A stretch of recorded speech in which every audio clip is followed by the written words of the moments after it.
Le stylo pèse plus qu'il ne devrait dans sa main tremblante, et ce n'est pas à cause du matériau, c'est à cause du destin qu'il menace de sceller alors qu'il parcourt le papier épais, doux, impeccablement aligné en 3 exemplaires, avec la même froideur calculée que les personnes qui attendent en silence de l'autre côté de la table. L'horloge marque des secondes qui semblent étirer l'air et comprimer les poumons, tandis que la lampe jaune répand une lueur qui rend tout trop intime pour un accord aussi impersonnel. Et pourtant, tout ici a été préparé pour paraître inévitable, comme si chaque paragraphe avait été écrit bien avant sa naissance, attendant seulement l'instant exact où l'urgence de la peur deviendrait plus forte que tout autre principe. Son père, à ses côtés, respire court, une toux retenue dans la poitrine et un regard de supplication qui fait plus mal que n'importe quelle cicatrice. Et c'est pour lui qu'elle tient le stylo. C'est pour le tremblement contenu dans ses doigts qu'elle fait semblant de ne pas entendre l'avocat qui relit les clauses avec une sérénité troublante, comme s'il lisait des recettes de gâteaux, tout en décidant des destins. Extinction totale de la dette principale et de tous les frais. Protection. Garantie contre les créanciers associés. Régularisation immédiate de la situation. Secret absolu. Et, au cœur du texte, la promesse qui arrache des larmes de soulagement à son père, tout en semant en elle un désespoir muet, car à chaque terme confirmé, à chaque paraphe signé, la porte derrière semble se refermer davantage, engloutissant toute chance de recul. Et puis vient la dernière page, discrète, cachée sous les autres comme si ce n'était qu'une formalité, et l'avocat la tourne avec le même soin qu'on tourne un voile, révélant la dernière phrase qui ne demande ni interprétation ni métaphore. Clause finale. Mariage immédiat. C. Elle essaie de respirer, mais n'y parvient pas. Essaie de rire nerveusement, mais sa gorge ne s'ouvre pas. Essaie de regarder son père, mais se l'interdit, de peur de céder à la tentation de revenir en arrière. Mais il n'y a pas de retour. Il n'y a que le bord d'un précipice où l'on choisit de tomber pour qu'un autre ne soit pas poussé. Et, au bord de ce précipice, elle signe, et l'encre est un fil sombre reliant 2 vies à un nom qu'elle n'ose pas encore prononcer à voix haute, le nom de l'homme qui a acheté le silence des créanciers, la protection des jours, et le droit de mettre une alliance à son doigt comme si l'avenir était un territoire conquis avec de l'argent et des promesses. Le silence qui suit la signature est un silence qui a une forme, une odeur et une température.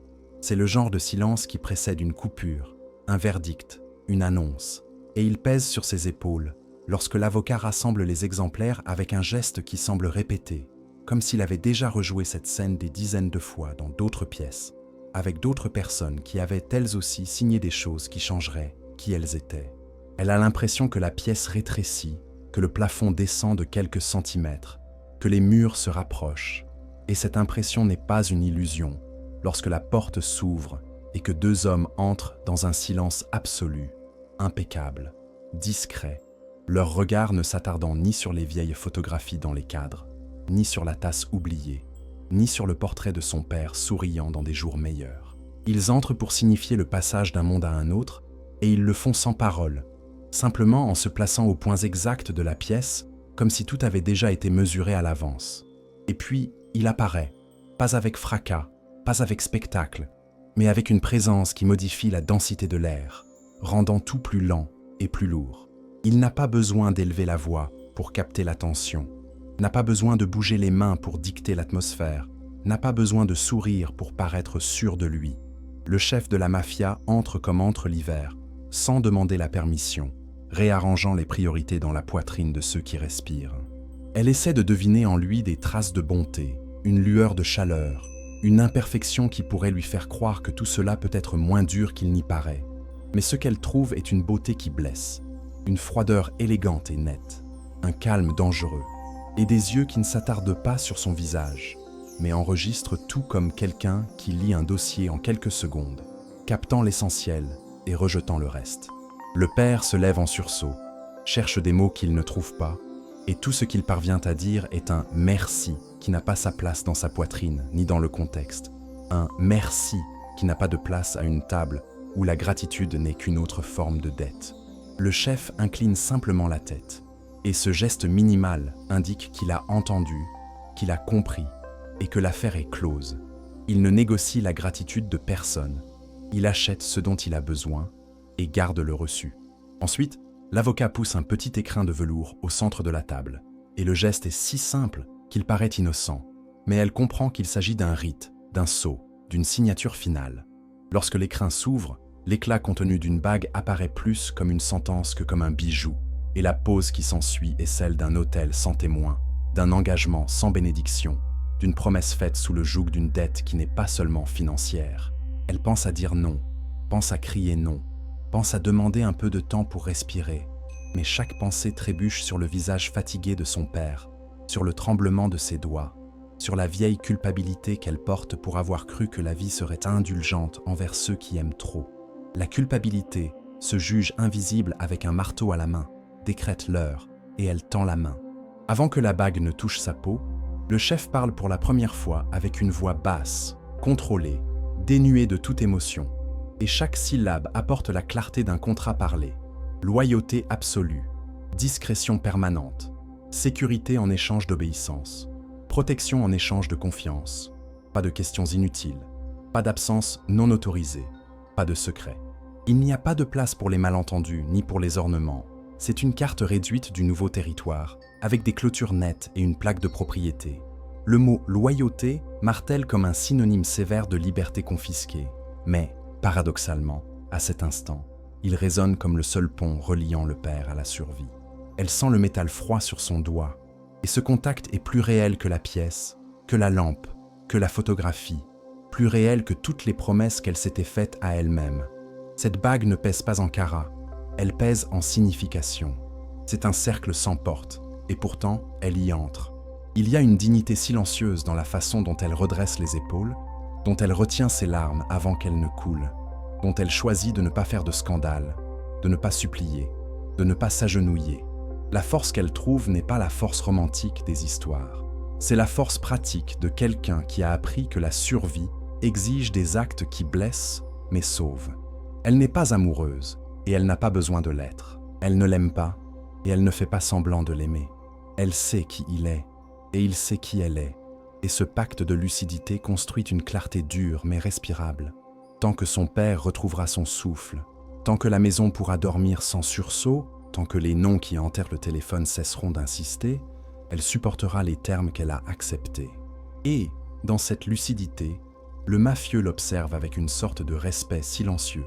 Non pas le respect doux qui réchauffe, mais le respect froid qui reconnaît le courage quand il le voit. Il ne la traite pas comme un trophée, ni comme un prix, ni comme une sujette. Il la traite comme quelqu'un qui comprend le jeu, qui comprend le prix, qui comprend la règle. Et, dans ce traitement, il y a un aperçu d'humanité déguisée, un indice que, derrière le faire, quelque chose réagit à ce qui est authentique, même si ce quelque chose est enseveli sous des couches de contrôle. Quand le père tente de s'approcher à nouveau pour remercier, le chef lève la main, un petit geste qui réorganise la pièce. À partir de maintenant, il est en sécurité, dit-il, et le verbe au présent tombe comme une couverture sur l'angoisse de l'homme, qui s'évapore un instant, permettant un sourire tordu, un soulagement qui a le goût des larmes. L'avocat distribue des cartes, signe des reçus, ferme des dossiers avec la précision d'un horloger, et chaque clic, chaque fermoir, chaque pli résonne comme une cloche, marquant la fin d'une messe dure. Les gardes se repositionnent, la porte s'ouvre, le couloir paraît plus long.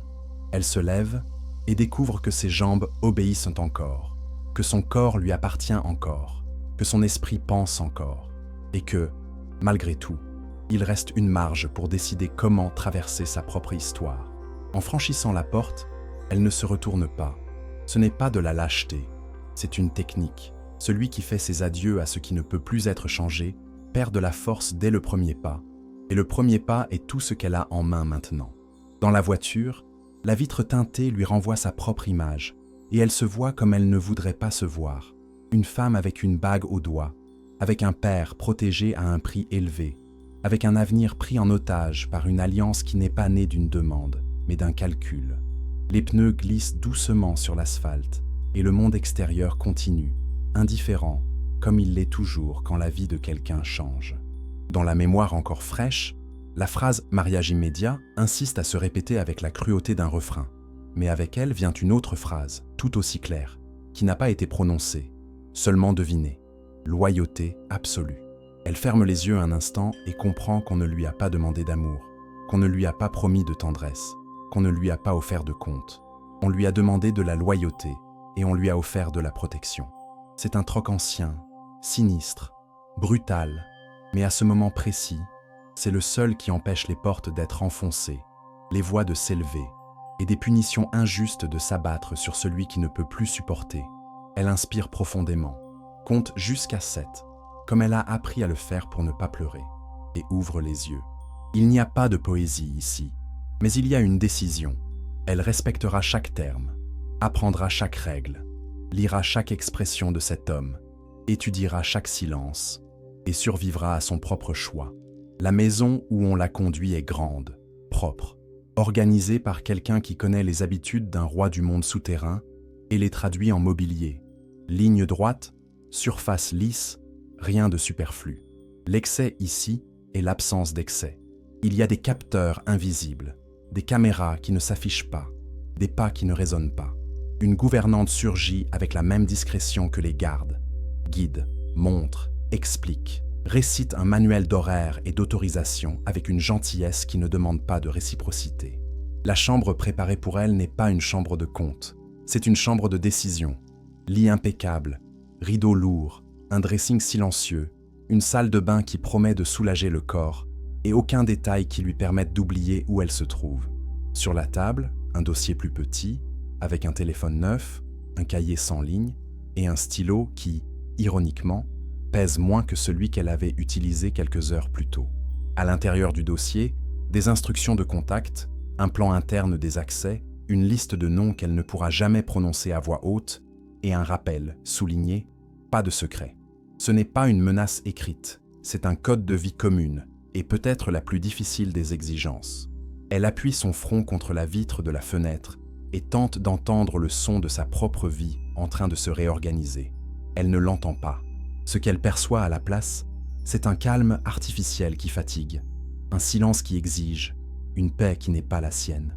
Des couloirs montent un discret parfum de café fraîchement préparé, quelqu'un arrange quelque chose à un autre étage. Des voix basses échangent des informations dans des tons qui ne sont pas durs, seulement professionnels. Le monde de cet homme fonctionne comme une machine qui déteste les bruits hors cadence. Elle choisit alors ce qu'elle peut choisir. Elle prend une douche, attache ses cheveux, s'habille d'une tenue légère et respectueuse, remet l'anneau à son doigt avec soin, même si personne ne la regarde, et s'assoit à la table de la chambre avec le cahier ouvert, laissant surgir les premières lignes comme une façon d'exister dans l'espace sans disparaître. Elle écrit le nom de son père, une prière apprise enfant, une promesse qu'elle se fait à elle-même que, quoi qu'il arrive, elle ne permettra à personne de la briser de l'intérieur. Elle ne se jure pas d'amour pour cet homme, ne se jure pas de dévotion, ne se jure rien qui ne soit pas vrai. Ce qu'elle se jure, c'est de ne pas perdre la clarté. Et dans cette promesse simple réside une force dont tout contrôle se méfie. Des heures plus tard, la porte s'ouvre sans hâte. Il entre avec la même économie de gestes qu'auparavant, sans parfum qui déclare sa présence, sans bruit qui intimide. Elle se lève par respect, non par peur, et leurs regards se croisent au point exact où le mot « contrat » cesse d'être du papier pour devenir cohabitation. Il l'observe comme on vérifie la précision d'une pièce fraîchement installée dans un engrenage complexe. Elle l'observe comme on étudie une nouvelle langue, où les verbes n'ont pas de temps futur, seulement le présent. Il parle peu, désigne la table, informe des prochaines étapes avec la cadence de quelqu'un qui travaille avec « maintenant » et « aujourd'hui » et conclut sans hausser la voix « À partir de maintenant, tu es sous ma protection. Mon monde est dangereux. Des gens vont tester les limites. Des gens vont te mentir. La seule chose que j'exige, c'est la loyauté. Tu auras la mienne. » Elle ne le remercie pas. Acquiescer suffit. Ici, remercier signifie obéir. Et en acquiesçant, elle inaugure une guerre silencieuse avec sa propre âme. Une guerre où il n'y aura pas de drapeau hissé, seulement de petites victoires intimes. Garder la tête droite, préserver le respect de soi, protéger son père sans se briser de l'intérieur. Et ainsi l'ouverture se ferme sans musique, sans applaudissements, sans feu d'artifice. Elle se ferme avec un anneau qui pèse, un contrat qui respire, un homme qui commande et une femme qui décide. Le monde ne le sait pas, la rue ne le remarque pas, les horloges ne s'arrêtent pas. Mais dans cette maison, cette nuit-là, une histoire commence de la manière dont les histoires commencent rarement. Non pas parce que deux cœurs se cherchaient, mais parce que la vie a réclamé un prix et que quelqu'un a choisi de le payer au nom de l'amour. Le reste est conséquence, et chaque conséquence a suffisamment de gens pour parier contre ou en faveur. Elle ne parie pas, elle marche. Le couloir menant au grand salon paraît plus long qu'il ne l'est réellement, chaque pas résonnant d'un poids qui n'appartient pas seulement aux talons qui rayent le marbre, mais au destin qu'elle porte dans sa poitrine depuis la signature du contrat. Les murs sont froids, ornés de tableaux qui semblent observer en silence, comme s'ils gardèrent la mémoire d'autres femmes ayant franchi ce même chemin, prisonnières d'accords, scellées non pas par amour, mais par obéissance. La jeune femme retient son souffle, chaque muscle de son corps rigide, comme si elle attendait une explosion à tout instant. Et lorsque les lourdes portes s'ouvrent, révélant le vaste salon baigné de lumière discrète, elle comprend que c'est là le véritable baptême. Ni l'encre sur la signature, ni l'anneau au doigt, mais l'affrontement direct avec l'homme qui dicte désormais le rythme de ses jours. Il est là, assis dans un fauteuil de cuir noir, entouré d'un silence qui n'est pas naturel, mais imposé. Le genre de silence qui oblige quiconque à peser ses propres mots. Ses mains reposent sur l'accoudoir, fortes, immobiles, révélant un contrôle de soi qui s'étend à son regard. Ce n'est pas le genre d'homme qui a besoin d'élever la voix pour intimider. Sa simple présence réorganise l'air, au point que même les gardes paraissent plus petits devant lui. Le costume sombre épouse son corps musclé comme une seconde peau, et il possède une élégance qui ne vient pas des couturiers, mais de la manière dont il porte sa propre autorité. Le visage est sculpté de traits fermes, beaux et cruels à la fois, et les yeux, profonds, semblent traverser les couches de peau et de chair jusqu'à atteindre l'âme de celui qui ose le fixer. La jeune femme ressent un frisson qui ne naît pas seulement de la peur, mais aussi de quelque chose d'innommable, une réaction physique qu'elle aimerait nier mais que son corps, traître, insiste à révéler. Ses jambes se tendent, ses mains cherchent un appui invisible et, un instant, elle pense reculer, demander à sortir, mais la porte s'est déjà refermée derrière elle, et il n'y a pas d'échappatoire. Le chef de la mafia ne se lève pas. Il l'observe avec la patience d'un prédateur qui étudie sa proie, avant de décider comment l'attaquer. Le silence se prolonge jusqu'à devenir insupportable, et lorsqu'il parle enfin, sa voix basse, ferme et traînante, tranche l'air comme une lame. Alors, c'est toi. Il n'y a ni doute, ni surprise, ni même ironie dans la phrase. C'est simplement une constatation. Il savait déjà qui viendrait. Il savait déjà ce qui était écrit dans le contrat. Il savait déjà chaque détail de sa vie avant même qu'elle n'arrive. Et pourtant, il choisit de commencer ainsi, comme pour tester sa capacité à soutenir son regard. Elle avale difficilement sa salive, mais ne détourne pas les yeux. Elle se force à relever le menton, car céder dès la première phrase serait une reddition sans retour. Il incline légèrement la tête, presque comme s'il approuvait ce geste silencieux de résistance. Il frappe une fois du doigt sur l'accoudoir, et le son résonne comme un ordre déguisé. « Assieds-toi !» La voix ne s'élève pas, mais il est impossible de désobéir. L'une des chaises placées devant lui semble avoir été préparée pour ce moment, et elle s'installe lentement, tentant de ne pas révéler la hâte de sa propre respiration. Dès qu'elle s'installe, elle se rend compte que la distance entre eux n'est pas aussi grande qu'elle l'imaginait, et la proximité la rend vulnérable. Elle peut sentir son parfum discret, boisé et marquant, le mélange parfait entre sophistication et danger. Le mafieux appuie les coudes sur la table basse qui les sépare et, sans détourner le regard, laisse échapper une phrase qui résonne plus comme un avertissement que comme une curiosité. « Tu sais ce que tu as signé ?» Son cœur s'emballe, mais son esprit insiste pour garder le contrôle. Elle ne veut pas paraître naïve, même si elle l'est. Elle ne veut pas paraître effrayée, même si elle est en panique. « J'ai signé pour protéger mon père. » La voix sort plus ferme qu'elle ne l'espérait, et l'espace d'un instant, elle se surprend elle-même. Il arque un sourcil, analysant non seulement les mots, mais aussi le ton dans lequel ils ont été prononcés. La protection a un prix. Elle en a toujours eu. Il se penche un peu plus, rapprochant son visage, et l'intensité de son regard la fait presque reculer. Et maintenant, le prix, c'est toi. La phrase n'est pas une métaphore, ni un jeu. C'est une sentence. Elle a l'impression que des chaînes invisibles se referment autour de ses poignets. Pourtant, il y a en elle une étincelle de feu qui refuse de s'éteindre. J'ai rempli ma part. Maintenant, C'est à ton tour de remplir la tienne. Le silence qui suit est terrifiant. Les gardes échangent des regards discrets, comme s'ils attendaient une explosion. Mais le mafieux ne laisse échapper qu'un court rire, presque imperceptible, plus de mépris que d'humour. Tu as du courage, peut-être trop, et c'est à cet instant qu'elle comprend. Chaque mot, chaque geste, chaque regard sera une épreuve. Il ne veut pas seulement une épouse de façade, il veut une loyauté absolue, une obéissance incontestable, une fidélité aveugle. Il n'y a pas de place pour le doute, encore moins pour les secrets. Le mariage qui a commencé sur le papier sera une véritable prison, où chaque mauvais choix pourra coûter cher, non seulement pour elle, mais pour tous ceux qu'elle aime.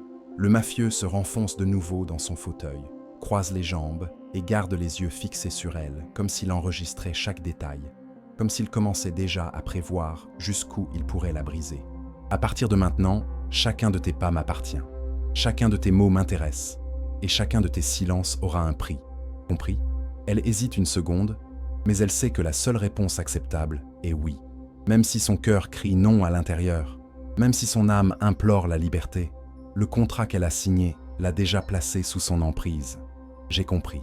Il ferme les yeux un court instant, satisfait de la réponse, puis se lève enfin, laissant clair, par sa taille et son imposante présence, que dans ce jeu de pouvoir, elle est la pièce la plus petite.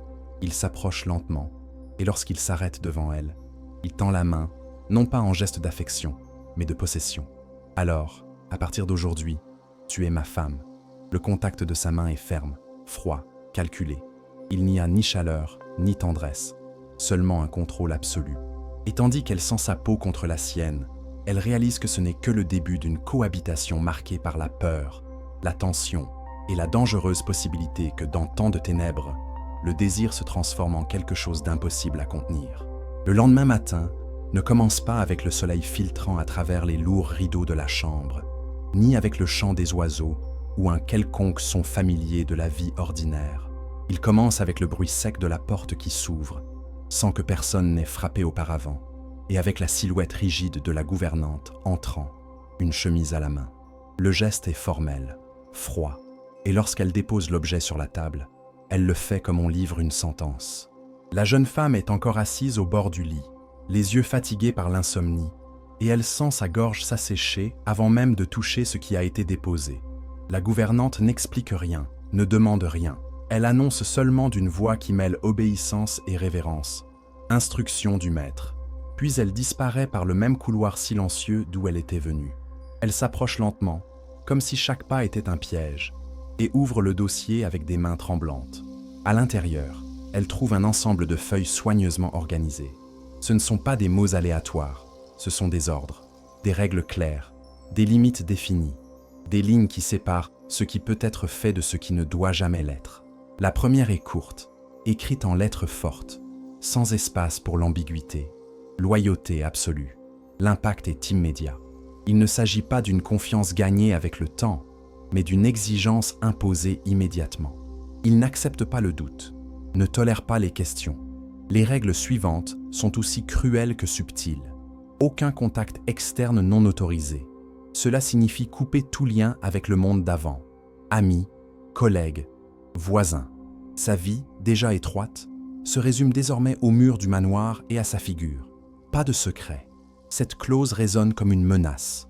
Toute pensée cachée, toute intention gardée, tout mensonge à moitié dit peut devenir une arme contre elle. Aucune absence sans préavis. Un rappel que même son propre corps lui appartient. La liste continue, détaillant horaires, engagements, et même la façon dont elle doit se comporter lors d'événements sociaux. Discrétion en public, ne pas parler sans y être invité, ne pas interférer dans les négociations, toujours maintenir l'apparence d'une épouse loyale. Chaque mot est une brique érigeant des murs autour d'elle. Et pourtant, l'ordre final est celui qui la blesse le plus. La confiance du maître est à vie. Elle ferme les yeux et répète la phrase en silence, tentant d'absorber le poids de ses mots. Il ne s'agit pas seulement d'obéissance, il s'agit de survie. À cet instant, la porte s'ouvre de nouveau et il apparaît. Pas d'annonce, pas d'avertissement. Le chef de la mafia entre comme une tempête contenue, portant avec lui la gravité de celui qui sait que chaque geste est loi. Il ne regarde pas le dossier sur la table. Il sait qu'elle l'a déjà lu. À la place, il marche jusqu'à elle et la fixe avec la même intensité que la veille au soir. Compris? La voix est basse, mais la question n'admet aucune autre réponse que oui. Elle tente de soutenir son regard et elle y parvient, même si son cœur bat à tout rompre. J'ai compris. Il s'approche davantage, si près qu'elle sent la chaleur de son souffle, même si ses yeux restent glacés. Ces règles ne sont pas un jeu. Elles sont la ligne entre toi et la mort, entre ton père respirant calmement et ton père tombant entre les mains de ceux qui veulent m'affaiblir. La menace est voilée, mais réelle. Chaque mot est un rappel cruel qu'elle n'est pas là par choix, mais par contrainte. Et pourtant, il y a dans son ton quelque chose qui n'est pas seulement de la brutalité, c'est aussi de la stratégie. Il ne la contrôle pas par caprice, mais parce qu'il voit dans chaque écart une brèche pour ses ennemis. Elle ressent le poids du silence qui suit, mais elle ne cède pas. Elle presse ses mains contre ses cuisses, respire profondément et répond d'une voix ferme. « Je vais obéir. » Il l'observe, l'étudie, et un instant, l'ombre d'un sourire presque imperceptible effleure ses lèvres, mais disparaît si vite qu'elle se demande si elle l'a vraiment vu. Puis, sans rien ajouter, il se retourne et sort, laissant la porte entr'ouverte. La jeune femme reste seule, les yeux fixés sur le dossier posé sur la table, les mots brûlant encore dans son esprit. Règles, ordre, limites. Elle sait que chacune d'elles est une chaîne invisible, mais elle comprend aussi que plus les chaînes sont rigides, plus grande est la possibilité de trouver une faille. Et au fond d'elle, entre la peur et la résistance, naît une promesse silencieuse. S'il croit pouvoir contrôler chaque aspect de sa vie, il n'a pas encore appris que même en captivité, le cœur humain trouve des moyens de résister. La première fois qu'elle traverse vraiment le manoir, guidée par la gouvernante, elle perçoit le choc cruel entre l'apparence et l'essence. Dans chaque pièce ouverte, un détail de luxe s'exhibe devant ses yeux. Lustres en cristal brillants comme s'ils capturaient la lumière du soleil, rien que pour eux. Canapés en cuir, semblant plus chers que la maison même où elle vivait. Tableaux d'artistes célèbres, accrochés avec la désinvolture de ceux qui n'ont pas à se soucier du prix. Le sol en marbre reflète sa propre image, et ce reflet lui renvoie une vérité inconfortable. Elle est entourée de richesses, mais rien ne lui appartient. L'éclat des pierres et de l'or n'est qu'un vernis pour masquer la captivité qui déjà se resserre autour de son corps. Les couloirs sont longs, bien trop silencieux, comme s'ils gardaient des secrets à chaque coin. Il n'y a pas de rire, pas de conversation légère, pas de chaleur humaine.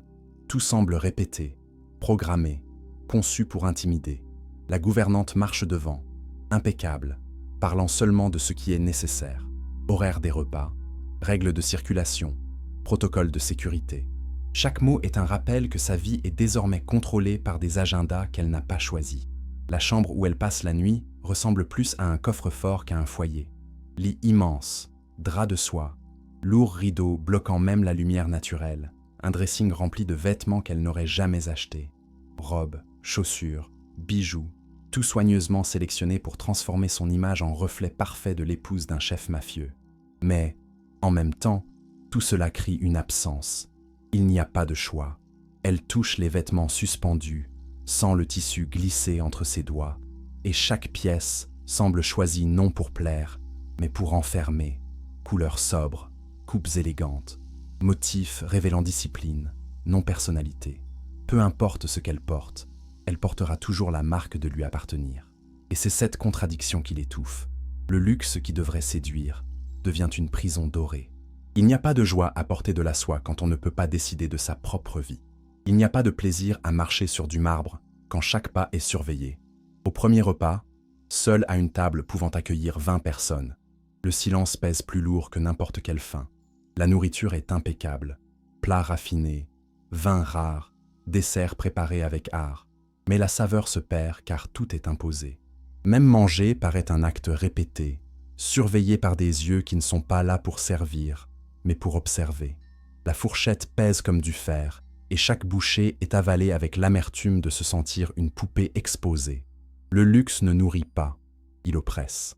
Quand elle tente de marcher dans les jardins, 2 hommes la suivent discrètement, comme des ombres.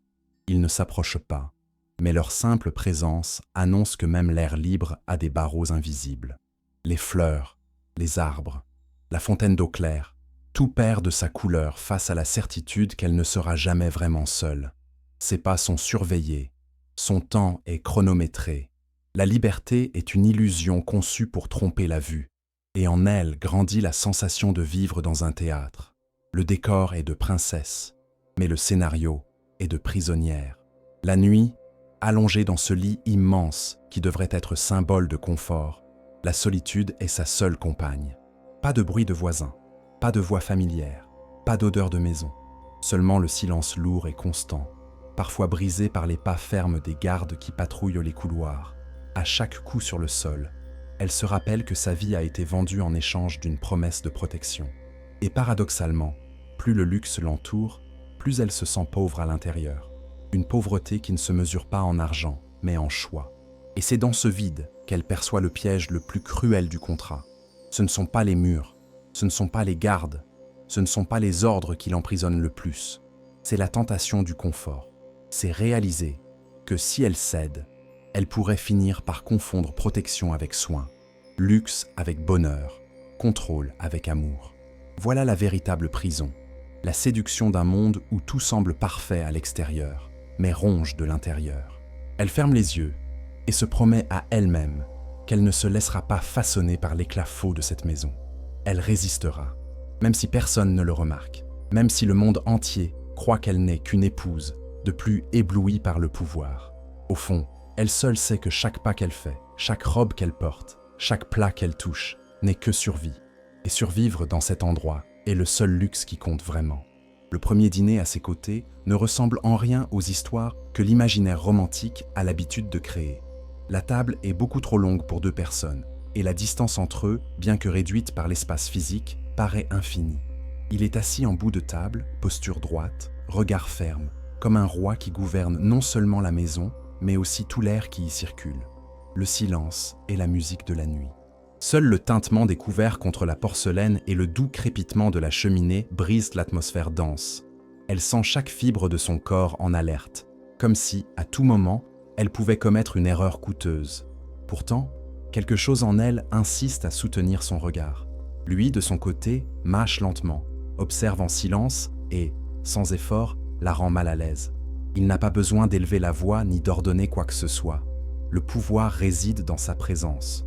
Et c'est précisément pour cela que l'inconfort commence bientôt à se confondre avec une sensation interdite. Plus elle essaie de détourner les yeux, plus elle se sent obligée de les relever vers lui. Sa posture est impeccable, ses traits trop parfaits pour sembler humains. La façon dont il porte le verre de vin à ses lèvres frôle la provocation. Chaque geste est étudié, et son corps réagit alors que son esprit crie qu'il ne le devrait pas. Son cœur s'accélère, ses mains transpirent, et une étrange chaleur parcourt sa peau. Mais le désir ne vient pas seul. Il s'accompagne d'une irritation viscérale, d'une haine qui grandit précisément à cause de cette contradiction. Comment l'homme qui l'a enfermée, qui l'a forcée à signer un contrat cruel, peut-il éveiller quelque chose qu'elle avait toujours rêvé de ressentir, seulement par amour? Comment son odeur discrète et boisée peut-elle provoquer des frissons qu'elle refuse d'admettre? Le conflit explose en silence. Le corps veut ce que l'âme rejette, et l'esprit tente en vain de contrôler.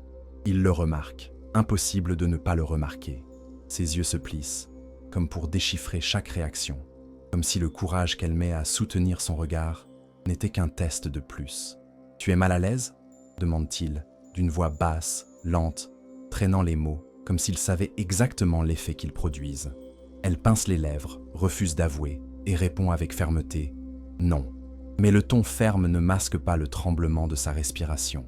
Il sourit, un sourire bref, presque cruel, et retourne à son vin, laissant dans l'air la sensation d'avoir gagné une bataille silencieuse de plus. Sa colère grandit. Elle le déteste pour ce pouvoir invisible, pour cette facilité à lire ce qu'elle tente de cacher. Elle déteste la façon dont il peut la démonter d'un seul regard, sans même avoir besoin de la toucher. Et précisément dans cette haine, le désir s'intensifie. C'est à la fois du feu et du poison. Ça brûle, ça ronge. Et pourtant, ça ne peut pas s'éteindre. Elle se lève brusquement, repoussant la chaise en arrière, feignant avoir besoin d'air. Il ne l'arrête pas. Il se contente de l'observer, et ce geste l'emprisonne plus que n'importe quelle chaîne. Dans le couloir, adossé au mur froid, Elle respire profondément, tentant de reprendre le contrôle. Le souvenir de ses yeux, du timbre de sa voix, de la façon dont il a dit « Tu es mal à l'aise ?» ne quitte pas son esprit. Et le pire est d'admettre, en silence, que l'inconfort n'était pas seulement de la peur, c'était aussi de l'attirance. Et cela la détruit intérieurement, car elle veut seulement le haïr, mais son corps insiste à la trahir. Cette nuit-là, allongée dans le lit immense, elle se tourne et se retourne sans parvenir à dormir. Chaque fois qu'elle ferme les yeux, c'est son visage qui surgit, le froid calculé de son regard, le sourire en coin, la voix grave qui pénètre comme un ordre. Et, mêlée à la haine, vient le feu qu'elle ne parvient pas à éteindre. C'est une double prison, la visible, faite de règles, de gardes et de murs, et l'invisible, faite de son propre cœur qui insiste à réagir à ce qu'il ne devrait pas. Et, au fond, elle comprend une vérité cruelle. L'ennemi le plus dangereux n'est pas le chef de la mafia assis en bout de table. L'ennemi, c'est le désir même qui commence à naître dans sa poitrine, empoisonnant sa résistance, brouillant son esprit, la rendant vulnérable. C'est un jeu pervers, où la haine et le désir ne s'excluent pas, mais s'alimentent l'un de l'autre. Et elle, malgré ses luttes, a déjà commencé à perdre du terrain dans cette guerre secrète. Dans cette maison où chaque silence pèse plus que les mots, il y a une présence qui ne se montre pas immédiatement, mais qui commence lentement à s'insinuer comme un fantôme hantant les couloirs. Ce n'est pas seulement la sensation d'être observé par les gardes, ni l'inconfort constant des caméras discrètement dissimulées. C'est autre chose, de plus intime, de plus personnel. La jeune femme le remarque d'abord dans les détails. Le parfum sucré qui n'est pas le sien, imprégné dans certains rideaux. Le tiroir qui devrait être vide mais qui garde des traces de quelqu'un déjà passé par là. Un bijou oublié dans un coin de la coiffeuse, si délicat qu'il n'a pu appartenir qu'à une femme. Tout semble indiquer que ce manoir a déjà été le théâtre d'une histoire qui ne s'est pas achevée, mais s'est simplement cachée entre les murs.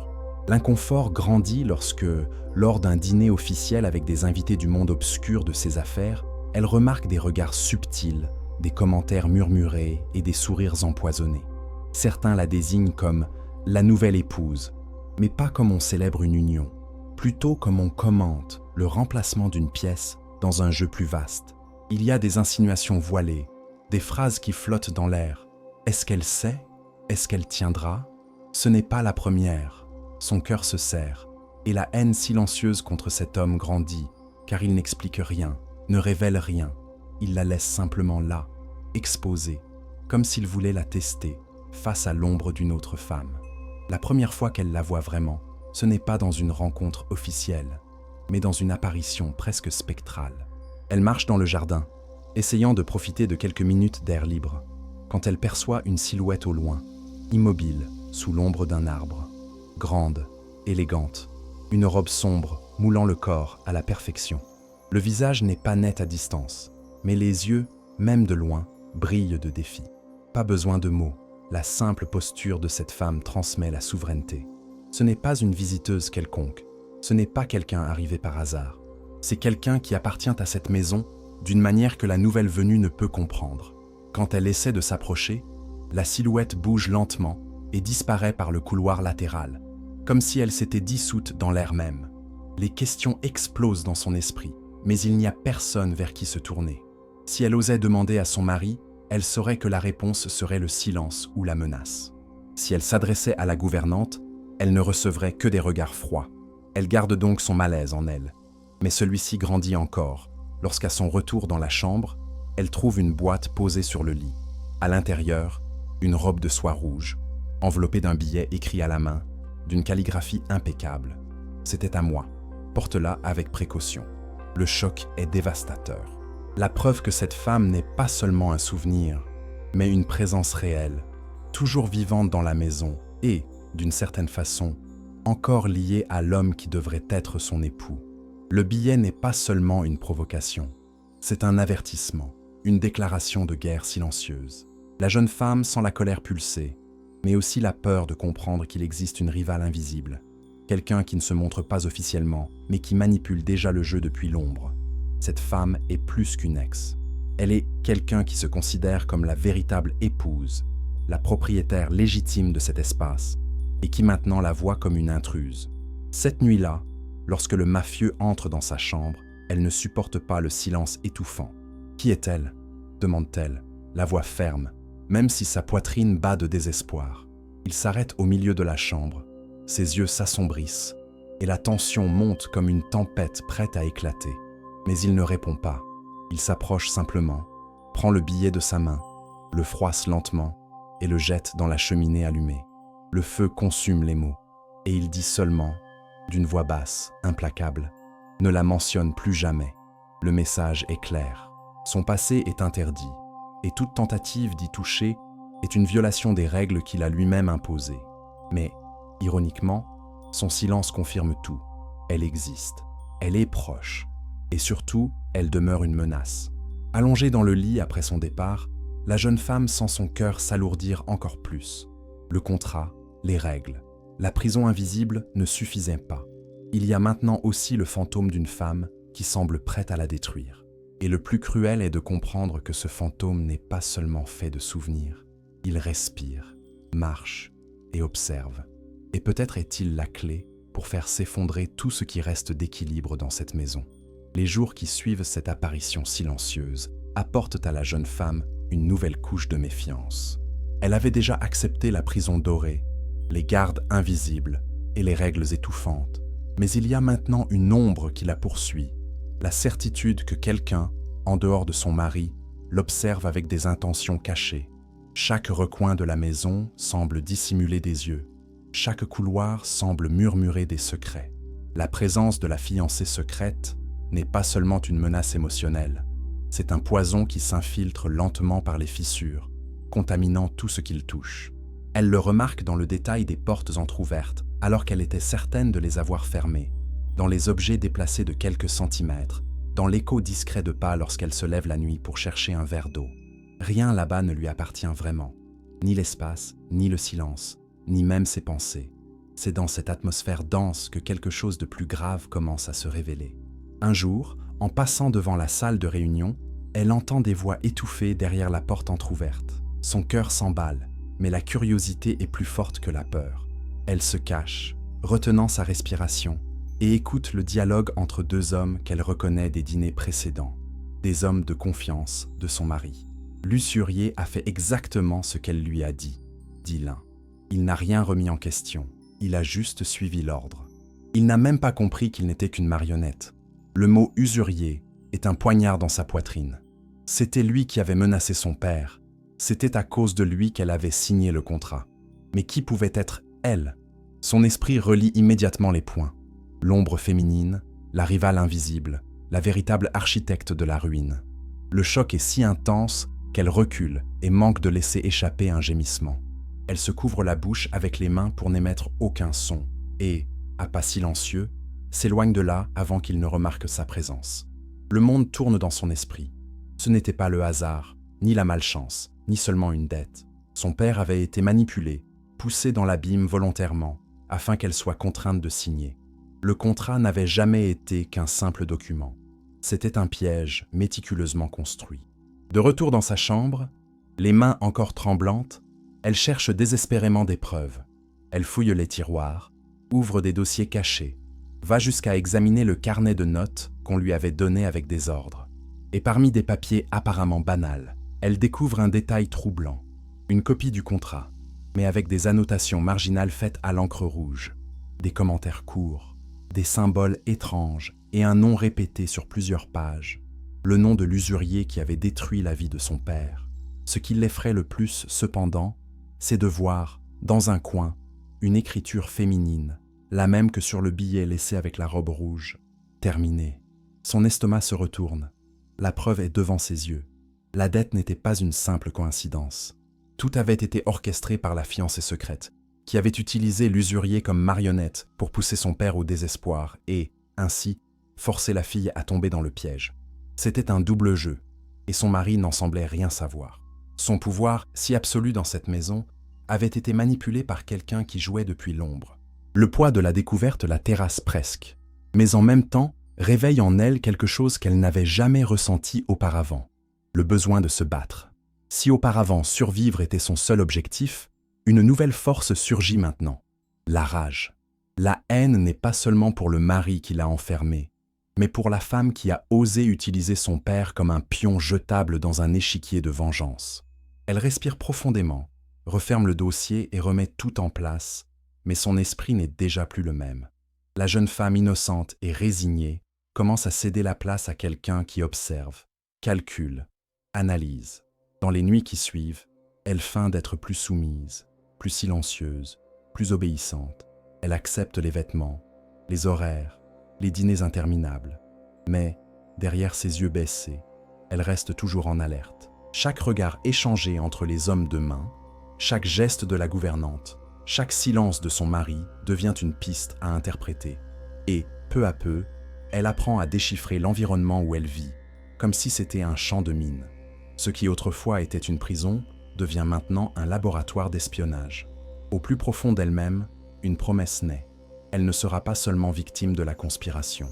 Elle trouvera les failles, démasquera la rivale, renversera le jeu. Parce que, si même l'amour peut naître de la haine, la vengeance peut aussi naître de la douleur. Et dans ce manoir où rien ne lui appartient vraiment, elle choisit de s'approprier le seul pouvoir qui lui reste, celui d'observer en silence jusqu'au moment juste pour frapper. Son pouvoir s'était toujours montré comme une muraille, une voix basse qui commandait, un regard ferme qui réduisait au silence, une posture droite qui intimidait. Mais avec le temps, au fil des nuits silencieuses et des rencontres tendues, de petites fissures commencèrent à apparaître dans ce masque de fer que le monde entier craignait. Ce n'étaient pas de grands gestes ni des confessions délibérées, mais des détails presque invisibles, remarqués seulement par quelqu'un contraint de vivre sous le même toit. La première fissure survint une nuit où, tourmentée par l'insomnie, elle traversa les couloirs sombres. En arrivant à la bibliothèque, elle le trouva assis devant la cheminée éteinte, un verre intact à la main et le regard perdu dans de vieilles photographies gardées dans un cadre oublié. Il ne remarqua pas sa présence immédiatement, et durant quelques secondes, elle vit un autre homme, des épaules alourdies, non par l'arrogance, mais par le poids du passé, des yeux fatigués, non par l'excès de pouvoir, mais par la solitude. Ce fut un instant bref, mais suffisant pour semer un doute. Existait-il quelque chose au-delà du mafieux impitoyable? Quand il s'aperçut qu'il était observé, la transformation fut immédiate. Il referma le cadre, se redressa et lança sur elle le même regard tranchant qu'à l'accoutumée. « Tu ne devrais pas être là !» La voix résonna comme un ordre, mais ne put effacer le souvenir de ce qu'elle avait vu quelques secondes auparavant. Elle obéit, recula, mais garda en elle la certitude d'avoir surpris une vérité qu'il ne laisserait jamais échapper volontairement. Une autre fois, lors d'un dîner, un homme de main entra précipitamment pour annoncer une attaque contre ces hommes. La tension envahit l'air, et la jeune femme, même sans comprendre entièrement le jeu de pouvoir, sentit le froid de la mort rôder. Les hommes autour s'agitèrent, mais lui resta calme, écoutant en silence. Quand le messager eut terminé, le chef donna des ordres rapides, sans hausser le ton, mais la rigidité de sa voix montrait qu'il ne tolérait aucune erreur. Pourtant, en sortant, il porta sa main à sa poitrine, presque imperceptiblement, comme si son cœur souffrait d'avoir trop supporté de bataille. Le geste fut bref, dissimulé, mais elle le vit, et dans le silence qui suivit, elle comprit que sa froideur n'était pas une absence de sentiment, mais un bouclier levé pour ne pas être dévoré par son propre monde. Avec le temps, d'autres brèches apparurent, une cicatrice sur son épaule révélée en ôtant sa veste, une marque ancienne qui ne correspondait pas au luxe, mais à la survie, la façon dont parfois il évitait de la regarder directement, non par indifférence, mais peut-être par crainte de laisser transparaître quelque chose qui le rendrait vulnérable, la manière dont il restait silencieux face aux questions sur la famille, détournant le regard vers la cheminée ou vers son verre de vin. La jeune femme commença à comprendre que cet homme n'était pas seulement un geôlier froid, c'était aussi quelqu'un marqué par des douleurs si profondes qu'il avait préféré les transformer en murailles. Et, ironiquement, ces fissures, au lieu de susciter la pitié, la troublaient encore davantage, car la haine qu'elle avait cultivée contre lui commençait à être rongée par le doute. Comment haïr quelqu'un qui portait aussi des cicatrices? Comment maintenir intacte la colère en découvrant que, derrière le masque, se cachait un cœur qui, même enseveli, battait encore? C'était une guerre en elle. résister à la fascination pour l'homme qui l'emprisonnait, ou céder à la tentation de voir en lui ce que personne d'autre ne semblait voir. Il remarqua ce changement. Il l'a mis à l'épreuve par des regards plus longs, des silences plus lourds, des proximités calculées, comme s'il voulait savoir jusqu'où elle irait, combien de temps son courage résisterait avant de se transformer en désir. Et, d'une certaine façon, il révéla quelque chose qu'il n'avouerait jamais. Sa présence le déstabilisait. Pour la première fois depuis longtemps, quelqu'un parvenait à traverser le masque. Cette nuit-là, seule dans sa chambre, la jeune femme fit face à son propre reflet dans le miroir, cherchant à comprendre qui était cette femme qui commençait à douter de ses propres sentiments. Elle n'avait pas voulu voir en lui autre chose qu'un bourreau. Mais maintenant, contre sa volonté, elle réalisait que même les monstres pouvaient porter des blessures. Et c'est dans ce conflit qu'est née une nouvelle fragilité, non seulement celle d'être prisonnière d'un contrat, mais aussi celle de commencer à se perdre entre la haine et l'attraction, entre la vengeance et la compassion, entre ce qu'elle devrait ressentir et ce qu'inévitablement elle commençait déjà à ressentir. Sa présence n'est plus seulement un parfum oublié dans les rideaux, ou une note laissée comme une menace. La fiancée cachée se manifeste désormais comme une ombre vivante, calculée, dangereuse. La jeune femme comprend que sa rivale n'agit pas par impulsion, mais avec la patience d'un prédateur. Chaque geste est soigneusement orchestré. Chaque mot arrive comme un poison distillé par des messagers invisibles. Elle ne se montre pas entièrement, mais s'insinue dans les interstices. Et ce sont dans ces insinuations que se révèle la véritable ampleur de la conspiration. La preuve surgit un après-midi, lorsque la gouvernante remet un dossier de documents au mafieux.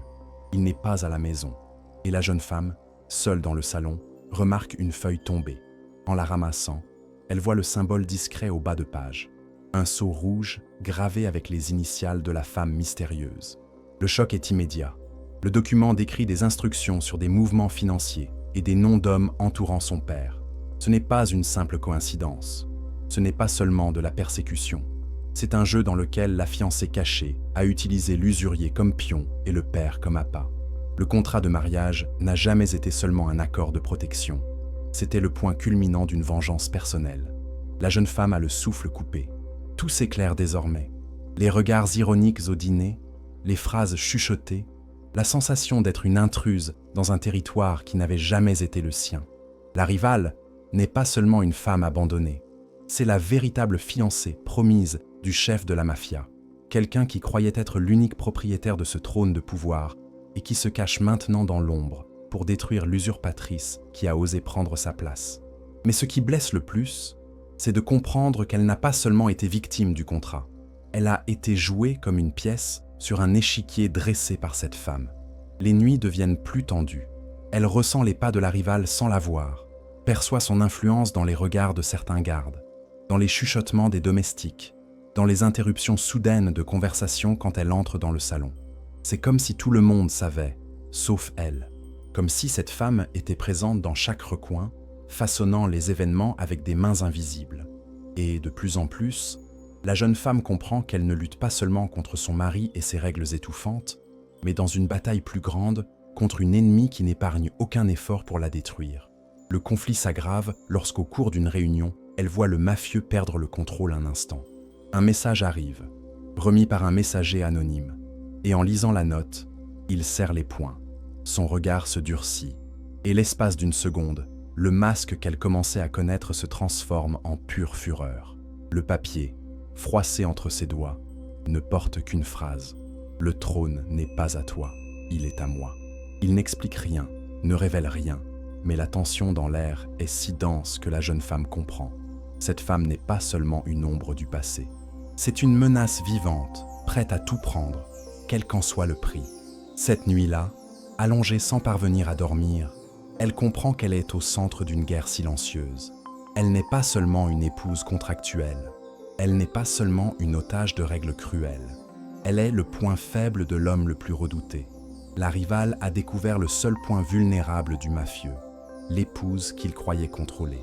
Et désormais, le jeu de pouvoir, de vengeance et de désir la place au cœur d'une tempête qui pourrait détruire non seulement sa vie, mais aussi celle de son père, qu'elle avait tenté de protéger.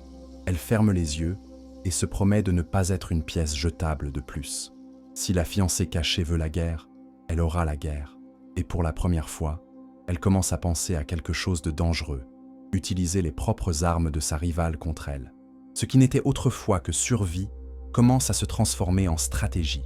Ce qui commence comme un silence étouffant et une haine contenue se transforme bientôt en quelque chose d'impossible à contrôler. La tension entre eux grandit comme une corde tendue prête à se rompre. Chaque dîner, chaque échange de regards, chaque proximité calculée est un jeu de pouvoir qui brûle sous la peau. Son corps réagit même lorsque son esprit crie qu'il ne le devrait pas. Lui, toujours froid, commence à s'approcher avec plus d'audace. Un contact apparemment anodin sur l'épaule, une main guidant la sienne pour lever un verre, un regard prolongé qui lui coupe le souffle. Ce ne sont pas des caresses d'affection, mais de domination, et pourtant, elles éveillent en elle un feu qu'elle ne peut éteindre. Cette nuit pluvieuse, la rupture arrive.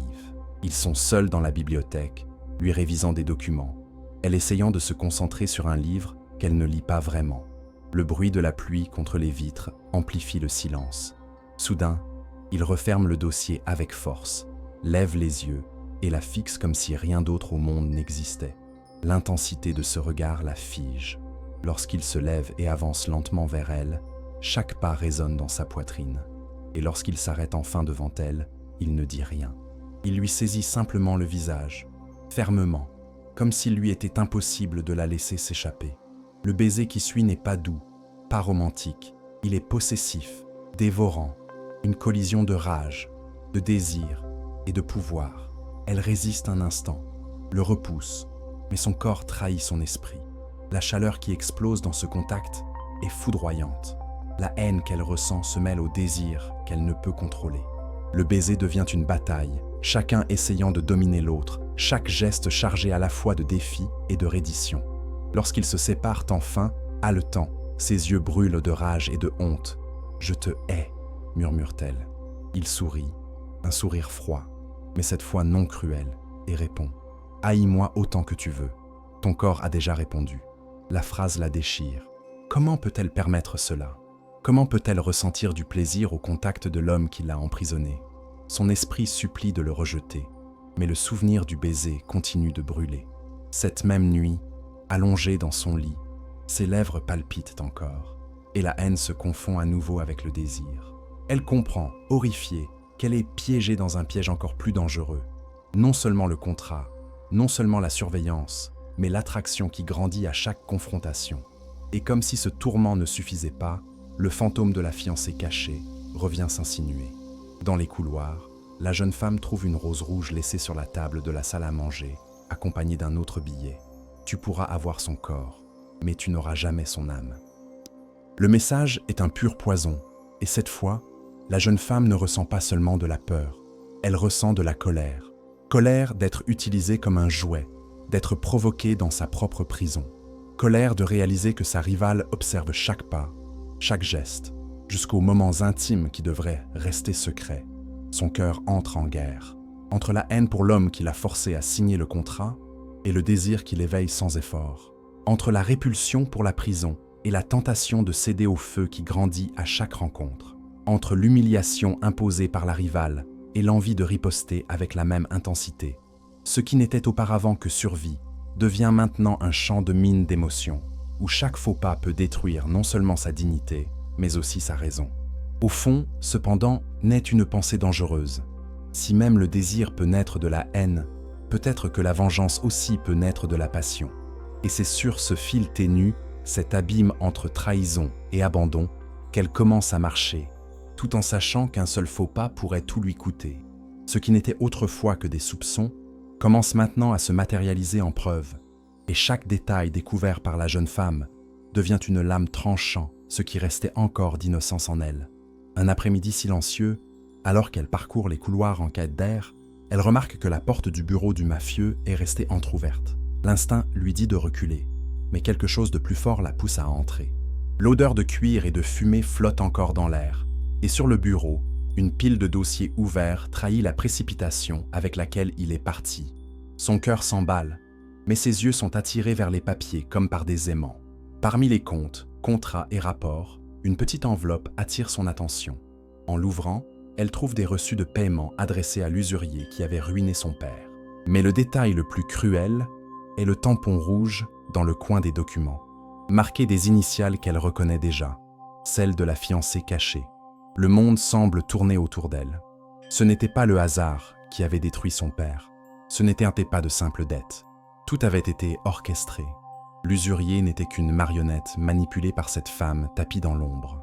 Chaque menace, chaque exigence, chaque coup psychologique contre son père avait été dicté par des instructions précises.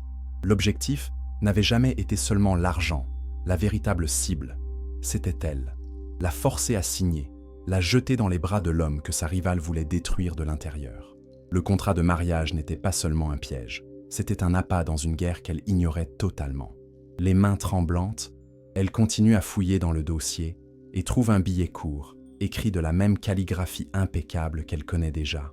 Pion sacrifié, pièce majeure conquise. Son estomac se retourne, ses yeux se remplissent de larmes de rage. Son père, cet homme simple qui voulait seulement survivre, avait été réduit à un pion jetable sur un échiquier cruel. La dette qui l'avait détruit n'avait jamais été la sienne. C'était un cadeau empoisonné, un coup de vengeance qui avait utilisé des innocents comme monnaie d'échange. Sa respiration s'accélère et un instant, elle songe à courir jusqu'à son mari et à lui jeter ses preuves au visage. Mais la peur la paralyse. Et s'il le savait déjà? Et s'il faisait partie du même jeu? Et si sa froideur n'était pas seulement un masque, mais une complicité? Chaque doute est une lame. Alors, pour la première fois, elle comprend qu'elle ne peut faire confiance à personne. Elle est seule. Son père est protégé, mais au prix de son âme. Son mari est une énigme qui la retient et la consume. Et sa rivale est une prédatrice qui la poursuit comme une ombre. Avec précaution, elle rassemble les documents et cache l'une des feuilles dans la doublure de sa robe. Elle ne sait pas encore comment elle l'utilisera, mais elle sent que cette preuve pourrait être la clé pour renverser le jeu. La peur, qui jusque-là l'étouffait, commence à se transformer en fureur silencieuse. L'humiliation, le contrat, l'emprisonnement, tout prend maintenant un nouveau sens. Elle n'est pas seulement une victime, elle est une cible. Et si elle est une cible, elle doit riposter. Cette nuit-là, allongée dans son lit, elle ne parvient pas à dormir. Elle revit chaque mot du billet, chaque tampon, chaque détail des documents. La haine envers la fiancée cachée grandit comme un incendie, mais, avec elle, quelque chose d'inattendu commence à naître. La volonté de survivre, non seulement pour elle-même, mais pour vaincre la femme qui avait osé jouer avec le destin de son père. La douleur devient carburant, la fragilité devient stratégie. Et dans le silence de la chambre, la jeune femme fait un serment. Elle ne sera jamais plus une pièce jetable. Elle se battra jusqu'au bout, même si elle doit transformer sa propre douleur en arme. Le dîner de ce soir-là portait tous les signes d'être plus qu'une simple rencontre sociale. Le manoir avait été préparé comme une scène. Longue table recouverte de nappes de lin impeccables, verres étincelants sous la lumière des lustres, invités défilant en cravates ajustées et robes somptueuses au sourire factice. La jeune femme, contrainte de porter une tenue choisie par la gouvernante, une robe noire qui mettait en valeur sa silhouette, mais lui donnait l'impression d'être en deuil, entra dans la salle en sachant que chaque regard la jugeait, que chaque chuchotement portait du venin. Son mari, imposant en bout de table, recevait des salutations comme un roi sur son trône, et à ses côtés, elle semblait n'être qu'une pièce exotique de décoration. Les toasts commencèrent par des discours d'alliance, d'affaires et de promesses de pouvoir. Elle resta silencieuse, obéissante à la règle de discrétion, jusqu'à ce qu'un murmure différent traverse la salle. Une femme avançait dans l'allée centrale, pas ferme, robe rouge embrasant l'atmosphère, regard tranchant comme une lame. C'était elle, la fiancée cachée, l'ombre qui jusqu'alors se dissimulait, surgissait maintenant devant tous, sans peur, sans masque. Toute la salle se tut, et l'air devint lourd comme de la fumée. Le cœur de la jeune femme s'emballa, non pas de surprise, mais de la confirmation de ce qu'elle avait toujours redouté.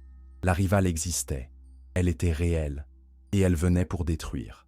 La femme s'approcha de la table principale, sans demander la permission de parler ni de s'asseoir. Elle s'arrêta devant le couple, et avec un sourire venimeux, leva une enveloppe dans ses mains. « Vos chers invités », commença-t-elle, la voix haute, ferme, pleine d'ironie. « Nous célébrons ici un mariage construit, sur du papier. » Le murmure qui suivit fut un tonnerre.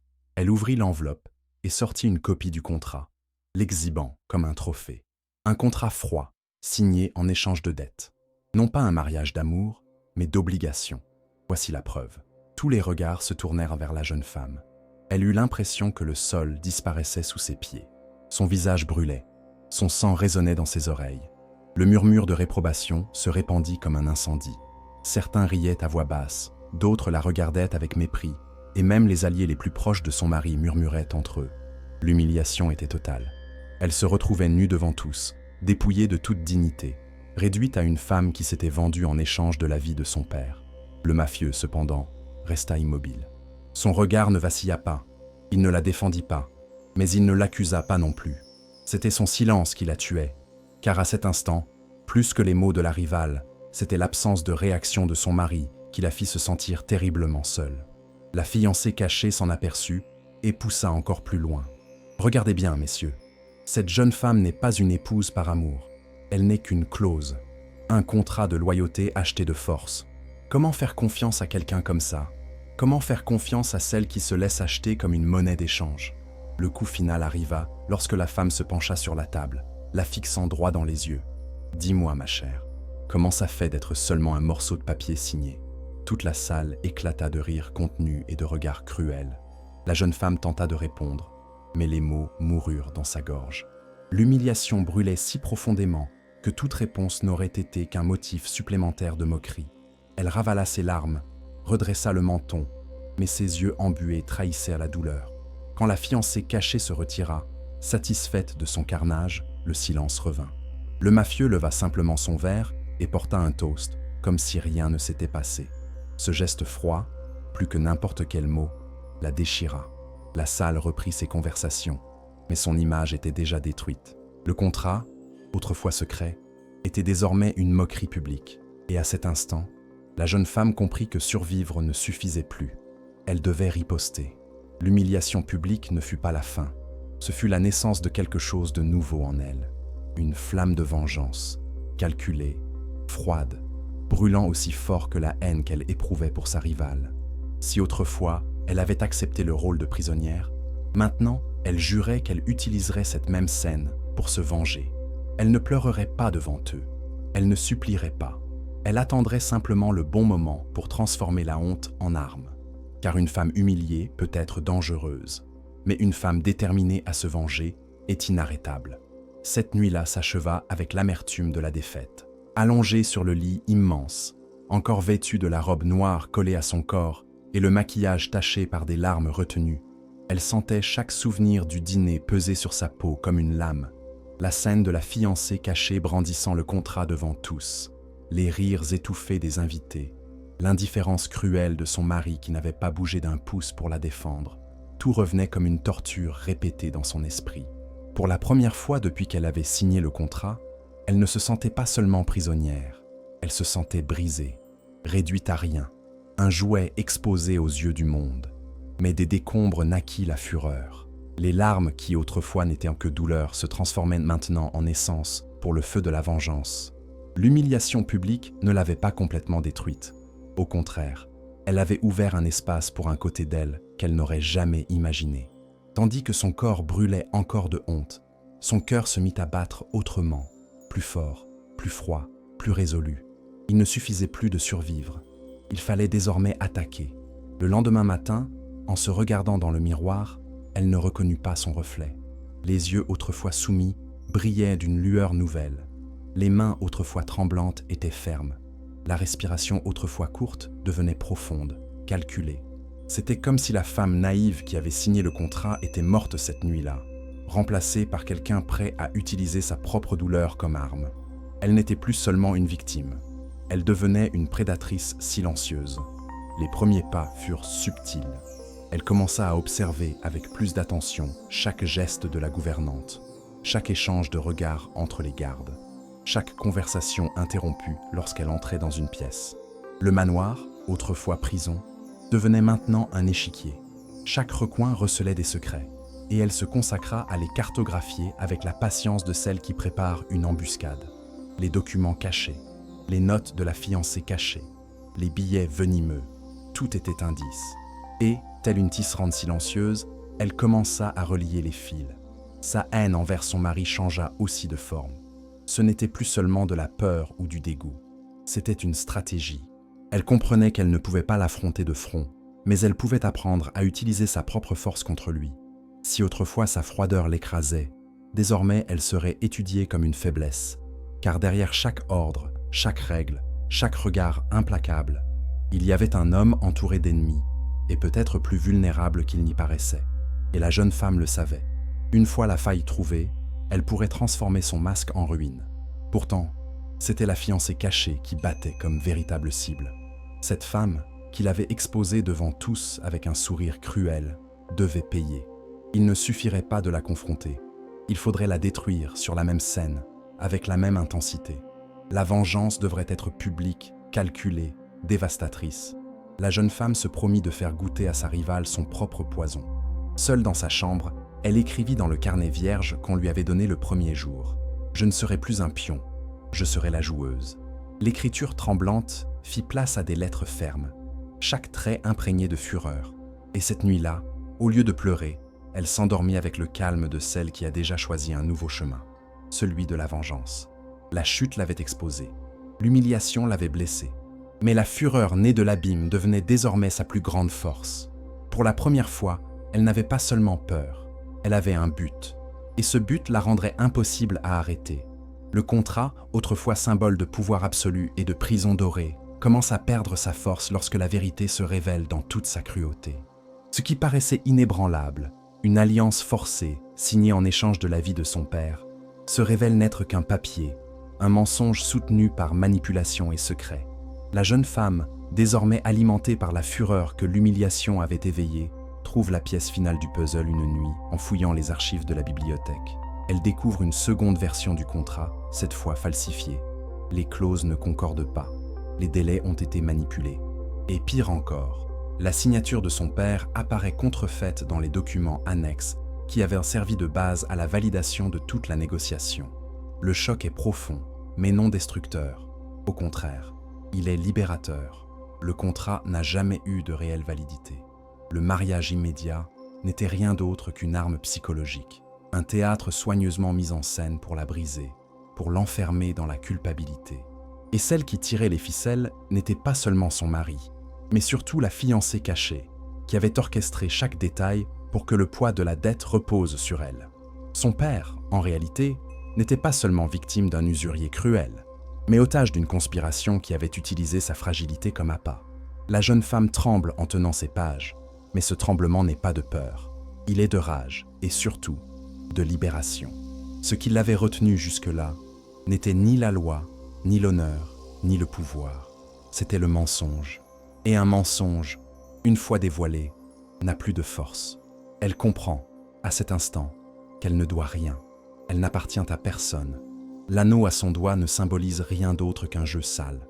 Et s'il croyait pouvoir la contrôler par des menaces et des papiers, il allait désormais découvrir que le château sur lequel il s'appuyait était construit sur du sable. Lorsqu'elle confronte le mafieux, la scène est un choc de monde.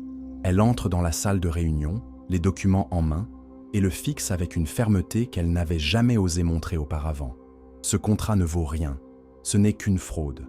Sa voix résonne, ferme, sans tremblement, et pendant un instant, son silence est si intense que les hommes de main échangent des regards, incertains de la réaction à avoir. Il prend les pages de ses mains, les lit, et ce qu'il y découvre lui fait froncer les sourcils d'une manière qui le trahit. Il ne savait pas. La première fissure dans la muraille s'ouvre sous ses yeux. Le chef de la mafia, si habitué à être le maître absolu de tout, réalise qu'il a lui aussi été manipulé. La fiancée cachée, la femme qui se croyait souveraine, avait même altéré ce qu'il croyait contrôler. Un instant, son masque tombe. Ses yeux, autrefois de glace, deviennent de fureur. Non pas contre la jeune femme, mais contre la rivale qui avait osé le défier sur son propre territoire. Il froisse les papiers, les jette sur la table et se lève avec l'imposante stature de celui qui prépare déjà la riposte.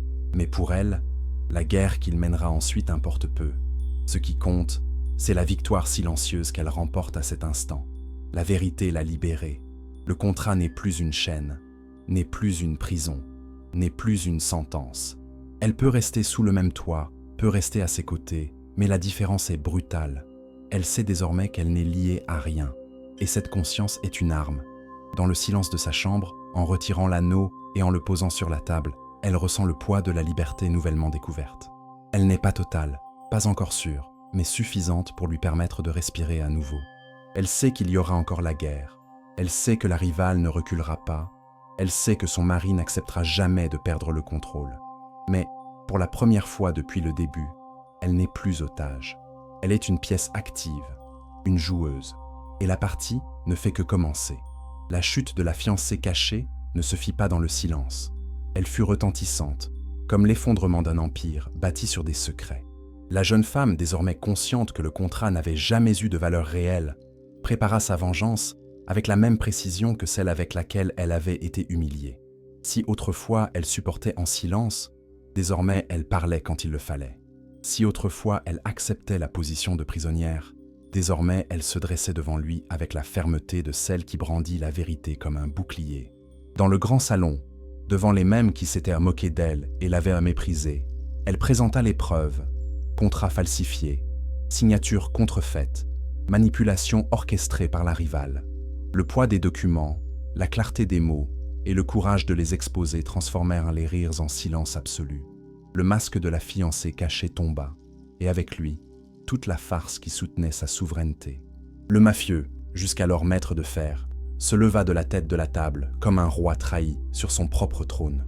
Ses yeux, toujours si maîtrisés, brûlèrent de fureur, mais pas contre la jeune femme. Pour la première fois, elle remarqua qu'il la regardait, non pas comme une propriété, non pas comme une monnaie d'échange, mais comme une alliée inattendue. Lorsque la rivale tenta de riposter, élevant la voix pour accuser, elle fut interrompue par son silence. Il n'eut besoin ni de cris, ni de menaces. Un seul regard suffit pour que les gardes l'emmènent, emportant avec elle le venin qu'elle avait répandu pendant si longtemps. Tout le salon fut témoin du renversement. Celle qui avait été ridiculisée comme épouse de papier apparaissait désormais comme la femme qui avait détruit la conspiration. L'humiliation publique s'était transformée en victoire publique. Le jeu de pouvoir avait changé de main. Et dans son cœur, quelque chose changeait aussi. La haine qu'elle ressentait pour lui commençait à se mêler de respect. Respect pour avoir vu en lui, même en silence, un allié au moment crucial. Respect pour avoir reconnu, dans les fissures de son masque, la vulnérabilité d'un homme qui avait lui aussi été manipulé. Les nuits suivantes furent différentes. Il n'y avait plus la même froideur entre eux. Le silence n'était plus prison, mais espace partagé.